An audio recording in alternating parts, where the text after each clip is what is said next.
আসসালামু আলাইকুম ওরহমতুল্লাহি ওয়াবারাকাতুহ। দিনের আমল ইউটিউব চ্যানেলে দিনী ভাই বোনেরা, আশা করি আল্লাহ তাআলার অশেষ রহমতে ভালো আছেন, সুস্থ আছেন। আলহামদুলিল্লাহ। আজ হচ্ছে জিলকদ মাসের প্রথম দিন।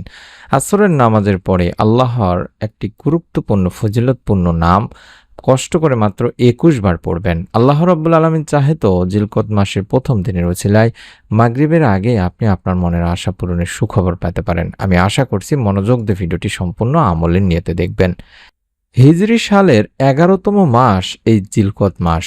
হজের ৩ মাসের দ্বিতীয় মাসও এটি। ইসলামে নিষিদ্ধ যে ৪ মাস রয়েছে তার মধ্যেও একটি এই জিলকদ মাস। ইসলামের ইতিহাসে বিভিন্ন কারণে এই মাসের গুরুত্ব এতটাই বেশি যে প্রিয় নবী সাল্লাল্লাহু আলাইহি ওয়াসাল্লাম জীবনে যে কয়টি উমরা করেছিলেন তার সবকটি করেছিলেন এই জিলকদ মাসে। সুবহানাল্লাহ। তাই এই মাসে সংঘটিত হয়েছিল হুদাইবিয়ার সন্ধি ও বাইয়াতে রিদওয়ান। রমজান পরবর্তী ঈদের মাস শাওয়াল ও হজের মাস জিলহজের আগের মাস হওয়ায় জিলকদ মাসটি অনেক তাৎপর্যপূর্ণ গুরুত্বপূর্ণ দিনে ভাই বোনেরা। এই মাসে অন্যান্য যত নফল আমলগুলো আছে সেগুলো আমাদের করা জরুরি। আমি বিশেষ করে আপনাদের কাছে অনুরোধ করব এই মাসে সোমবার, বৃহস্পতিবার এবং আইয়ামে বীজের যে রোজাগুলো রয়েছে ১৩, ১৪, ১৫ তারিখের সেই রোজাগুলো রাখার চেষ্টা করবেন। নফল ইবাদত বেশি বেশি করবেন। তাহাজ্জুদ, ইশরাক, চাশতের দোহা এই নামাজগুলো বেশি বেশি করে আদায় করার চেষ্টা করবেন। কোরআন তেলাওয়াত করবেন। দান খয়রাত বেশি বেশি করে করবেন। রব্বুল আলামিন ইনশাআল্লাহ আপনার মনে নেক আশা পূরণ করে দেবেন। আসরের পরে যেহেতু দোয়া কবুল হয়ে থাকে তাই আসরের নামাজের পরে আমরা আল্লাহ তাআলার একটি পবিত্র গুণবাচক নাম মাত্র ২১ বার পড়ে মনের নেক আশা পূরণের জন্য আল্লাহ তাআলার কাছে দোয়া করব। আসরের নামাজ এতটাই গুরুত্বপূর্ণ, আবু হুরায়রা রাদিয়াল্লাহু তাআলা আনহু থেকে একটা হাদিস পাওয়া যায় যেখানে আল্লাহ রাসূল সাল্লাল্লাহু আলাইহি সাল্লাম বলেন, ফেরেশতারা পালা বদল করে তোমাদের মধ্যে আগমন করেন, একদল দিনে একদল রাতে। আসর ও ফজরের নামাজে উভয় দল একত্র হয়। তারপর তোমাদের মধ্যে রাত যাপনকারী দলটি উঠে যায়। তাদের প্রতিপালক তাদের জিজ্ঞাসা করেন, আমার বান্দাদের কোন অবস্থায় রেখে এলে? অবশ্য তিনি নিজেই বান্দাদের ব্যাপারে সর্বাধিক জ্ঞাত। জবাবে ফেরেশতারা বলেন, আমরা তাদের নামাজরত দেখে এসেছি। আমরা যখন গিয়েছিলাম তখনও তারা নামাজরতই ছিল।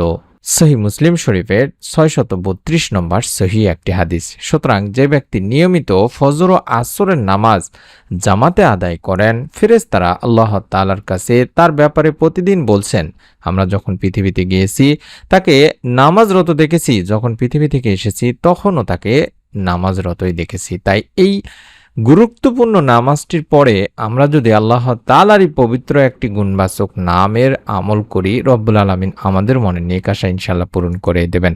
আল্লাহর ৯৯টি নামের মধ্যে একটি নাম হলো জুল জালালি ওয়াল ইকরাম। এটি ইসমে আজম বা বড় নাম দিনী ভাই বোনেরা। জালাল শব্দের অর্থই হলো মর্যাদাবান এবং ইকরাম শব্দের অর্থ হলো সম্মানিত। আল্লাহ তাআলা বড় বা শ্রেষ্ঠত্ব প্রকাশ করতে যেসব নামে তাকে ডাকা হয় সেগুলোকে মূলত ইসমে আজম বলা হয় থাকে। তবে এই নামের শুরুতে ইয়া যোগ করলে হয় ইয়া জাল জালালি ওয়াল ইকরাম, যার অর্থই হচ্ছে হে মর্যাদাবান ও সম্মানিত। আল্লাহ তাআলার এই নামটি কোরআনে এসেছে দুবার, সূরা আর-রাহমানের ২৭ নম্বর ও ৭৮ নম্বর আয়াতে। ইয়া জাল জালালি ওয়াল ইকরাম এর বিস্তারিত অর্থ সমস্ত সৃষ্টি জগতের মালিক, যিনি সৃষ্টিকুল হতে ভয় পাওয়ার হকদার ও একমাত্র প্রশংসার যোগ্য, মহৎ, বড়, দয়া ও স্থানের অধিকারী।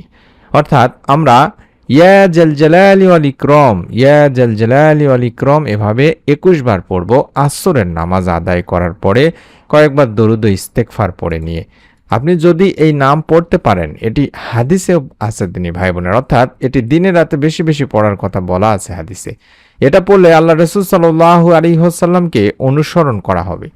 নবী করিম সাল্লাল্লাহু আলাইহি ওয়াসাল্লাম এক হাদিসে বলেছেন, তোমরা সব সময় ইয়া জাল জালালি ওয়াল ইকরাম পড়াকে অপরিহার্য করে নাও। এটি তিরমিজি শরীফের ৩৫২৫ নম্বর একটি হাদিস।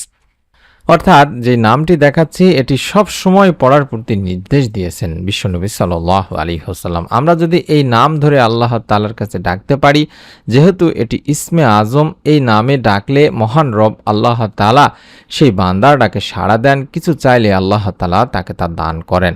তাই আমরা এটার মাধ্যমে আল্লাহ তাআলার কাছে আমাদের মনের আশাগুলো তুলে ধরব। আমি আশা করি আপনারা যদি আজকে প্রথম জিলকদ মাসের প্রথম দিনে আসরের নামাজ আদায় করার পরে অন্তত ২১ বার যদি আল্লাহ তাআলার এই পবিত্র গুণবাচক নামটি পড়ে দুখানা হাত তুলে আল্লাহ তাআলার কাছে আপনার মনের সমস্ত নেক ও ভালো আশাগুলো তুলে ধরেন, রব্বুল আলামিন আপনাকেও নিরাশ করবেন না। নিয়ত করে আমলটি করুন, আপনার নিকট আত্মীয়স্বজন কাছের মানুষজনের কাছে ভিডিওটি শেয়ার করে দিন এবং নতুন ভিডিও পাওয়ার জন্য চ্যানেলটি সাবস্ক্রাইব করে বেল বাটনটি অন করে রাখুন। সকলে ভালো থাকুন, সুস্থ থাকুন। আসসালামু আলাইকুম ওয়া রাহমাতুল্লাহ।